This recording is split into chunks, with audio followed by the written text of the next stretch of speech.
All right, everyone, welcome to module number 5, where we're going to get even deeper into macroeconomics. So, in this module, we're going to be talking about two chapters. We're going to talk about 11 and 13. We're skipping around a little bit, and we've jumped a little bit ahead, but that's okay. We're focusing on some of the more important pieces. So, chapter 11 focuses on fiscal policy. And you may be wondering, what the heck does that even mean? Well, fiscal policies are kind of what we talked about last week, related to the government and different policies that exist out there to try and help us control our monies. And when we say that, it sounds a little bit like, whoa, don't tell me how to spend my money.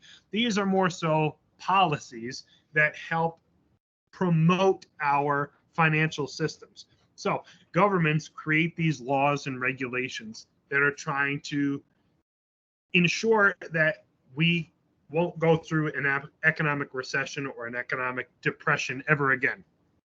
That's the idea behind all of this, right? We went through a pretty bad recession in 2008, and back during World War II times, we went through a Great Depression. And before the Great Depression, everything was all hunky dory, everything was wonderful.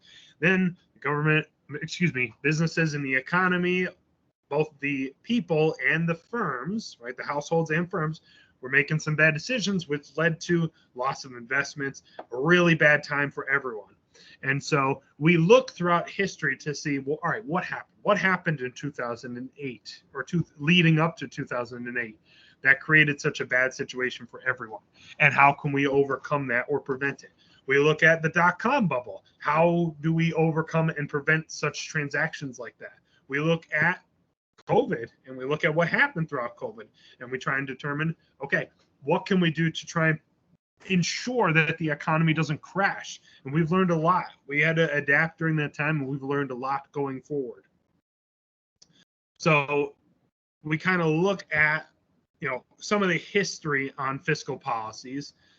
And in the more recent, we look at World War II, the Great Depression, but more recently, like I said, we look at the financial policies that occurred leading up to 2007 and what happened 2008 onward to try and fix everything with the President Obama's stimulus package when he came to office.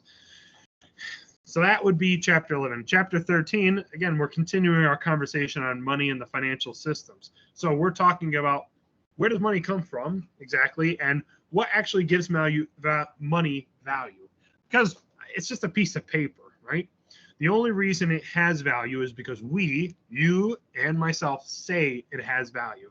And this goes back to before we could even speak some sort of common language with one another, back in way caveman times with the barter system.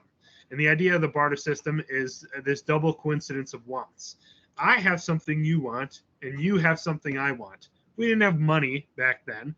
I had coconuts, and you had bananas, and I wanted your bananas. You wanted my coconuts. Let's switch them around. You could tell I'm in summer mode now, ready to go to some Caribbean island, sipping out of a pineapple, right? And so we look at that. We look at, all right, well, you know what? You have horses and I have cows, right? Cows can produce value. Horses produce a different kind of value. Let's trade, right? And we're not going to just say, I'll take one horse for one cow. No, it's going to say, well, I think that your horse is worth more than just one cow, so I'll give you 3 cows, right? I'll give you 12 pigs. And so before money, we bartered in a way where we said, I'll give you X number of things and you'll give me Y number of things. Now we have standardized money in the United States, so it's a lot easier to actually go buy things. You don't have to go to a store and say, you know what, I want this pack of Rolos, and in exchange for that, I will give you this small piece of copper in my pocket, right? It's not like that anymore, thankfully. And that comes into the banking system and how banks track our money and hold value and track the value of that money. And then we're also looking at other institutions, federal institutions that help regulate and deregulate things. So, we can, again, look at history to see, how did banks come to be? What happened when banks were shutting down way back in the day, and what policies were created to prevent that? And people lost faith in banks. So you have things like the Fed, right? The federal government, the Fed is its own entity who created policies which said, you know what, you can put your money in a bank. If you do so, you'll be federally insured for up to X number of dollars, which at the time right now is $250,000 for yourself.